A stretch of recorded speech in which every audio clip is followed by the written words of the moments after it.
I'm Heath Johnson from Spearfish, South Dakota. Doug Paget Radio is broadcasting audio and video around the world, and maybe even on the space station, live from the Twin Cities.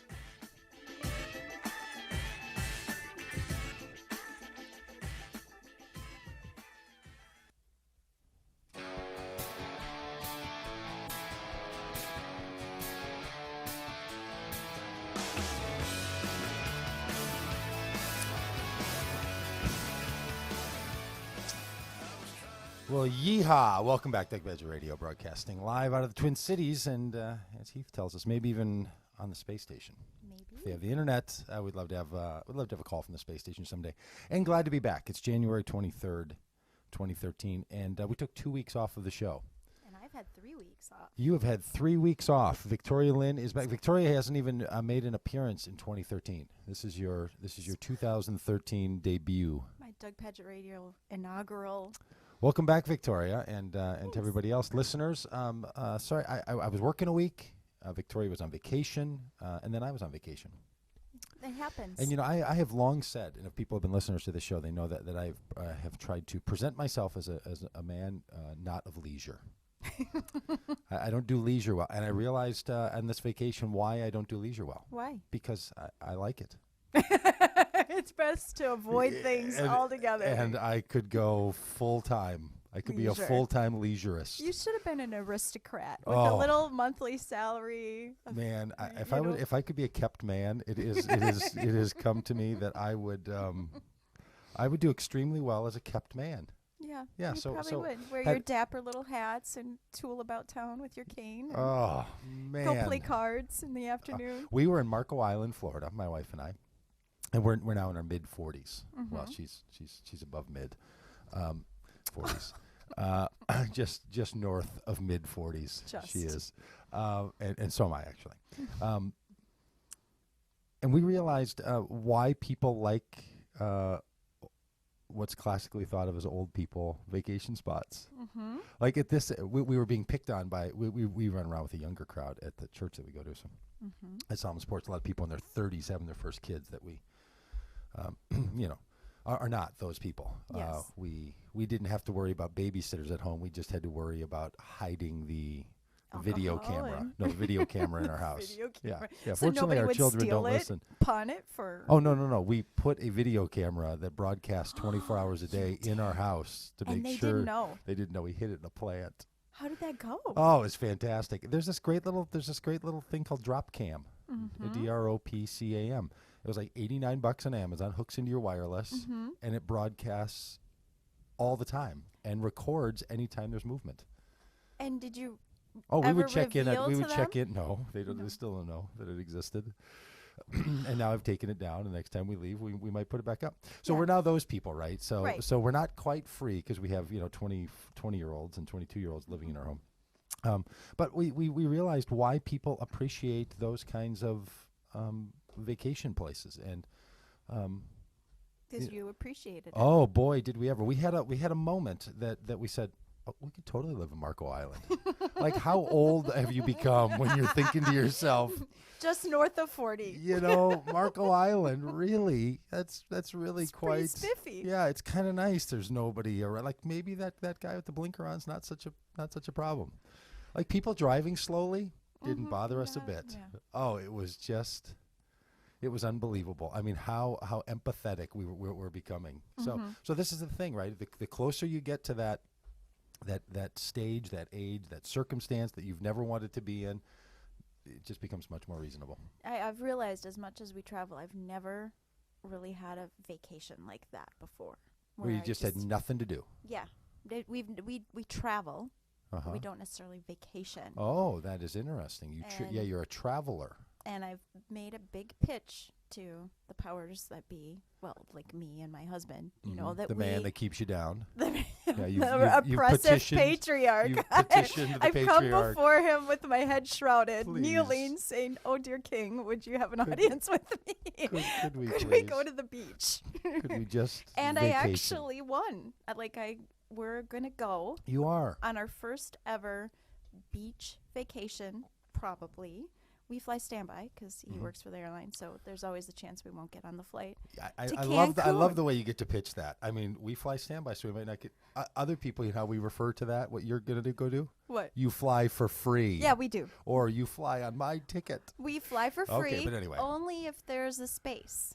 Sure. So that's the thing. So Well, you know what? I fly for a lot of money, only if there's a space. Yeah, I know. I totally know what that's like when I go to buy a ticket that maybe there's not going to have any spaces for me. Yep. Now they will sell you more. Yeah. Anyway, well, when is your big Cancun trip? Hopefully in 2 months. Oh, really? Yeah. You always, the psychology of it is you have to say hopefully because you do truly not always Yeah. get on Sure. the plane. We don't always get to go on every trip we want to go on. So yeah. Well, that is. Be careful. I'll miss Let that me just tell week. you, be careful because you might find yourself to be a person of leisure I'm pretty sure I already am. and not go home. I- There were moments we were plotting like, could we just keep living here at our friend's house? and And never just- go back. Just not go home. Like, Well, it helps or, when you're you know, not swing coming back to and just 0 sell- degrees. just sell everything. Yeah. And it wasn't just the climate, because the climate there in Florida where we were was like the climate here in Minnesota 4 or 5 months of the year, right? So it's not unfamiliar to us. It's not Right. like we will never get that again or something like that. It was the leisureliness. Yeah. It was leisureliness. Well, the show today has all kinds of people on it. We're going to have Kyle, our atheist, on. Kyle B. Jones. He is our atheist. He is a Doug Paget Radio atheist. We're now putting together a nice little collection of regulars. We are. Now, we have atheists and Muslims and Jews and Christians and theologians and opinionators. I know we haven't had our rabbi on for a while. We do need to have. I'm having lunch with the rabbi on for tomorrow. Oh, in fact, tell him we miss him at Doug Paget Radio. So we're gonna have the rabbi on. I was thinking we should have like a national get together of all the Doug Paget Radio That'd be guests. really fun. Do a little event. Do a little throwdown. I don't know. So that might be in the cooking. I'll cook him dinner at my house. So we're going to talk about civic religion because Kyle B. Jones, Doug Paget Radio atheist, was lamenting on the internet the other day that watching the inauguration caused him to realize how much civic religion there is in the world. How you get stuck having to listen Swear to on people a pray Bible. and swear on a Bible and take oaths and all Yeah. these kinds of things. As And a part of a civic. and I have that same lament. So we're going to lament that a bit. And then Candy Dugas is going to be on. Candy has written a book called "Who Told You That You Were Naked?" Black not sure. women's freedom from sexual something or another. I'll have it by the time Oh, the time the jeez. show comes out. Yeah, you Oh, really boy. think I would have that right at the top of my head? Yeah, Um, you'd think. It's a and I'm really excited about this conversation. She wants to talk about sexuality. She wants to talk about the role of women in religious culture, in current culture, in Black church culture. So we're gonna have a long conversation with Candy. I have which the is gonna be title. great. Okay. Who told you were naked? Who told you that you were naked? Black women reclaiming sexual and spiritual goodness. Black women reclaiming sexual and spiritual goodness. It's It's a a nice tough title. Well, It's it's a tough nice, but it's kind of hard to remember all those words. In fact, when I looked it up on the internet, I was noticing that if I don't insert the word "that" in the title, who told you that That you were you- naked? I said it as I think perhaps you did. Who told you you were naked? Yes. But there's a "that" in there. So when you're searching for it on Amazon, who told you that you were naked? And this comes out of the book of Genesis, conversation between the Yes. God character and the Adam character. So anyway, that's going to be a very fun conversation. And did you watch the inauguration? Yes. How did you feel about it? Oh, how did I feel about it? What did you think of it? Is that better? Do you want to move into your thinking triad, your feeling triad? How were you with it? I'll be honest. How was it I for you? had 4 children in my house at the time that the inauguration was happening. 2 that go with me and 2 of my friends' children. And so it was a little spotty, my interaction Okay. with the inauguration. But we were definitely enjoying looking at everybody. We're not people who have the TV on very much, and so we don't always see all these people, all these characters and stuff. And so that was kind of nice. We had gone down to Atlanta not that long ago to go to Jimmy Carter's church and listen to him teach Sunday school. So the kids were kind of excited. Like, there's that guy we got that picture with who you said was really important. Yeah, and there he is on my there TV. he is on the TV. Yeah. The old guy. Stuff like that.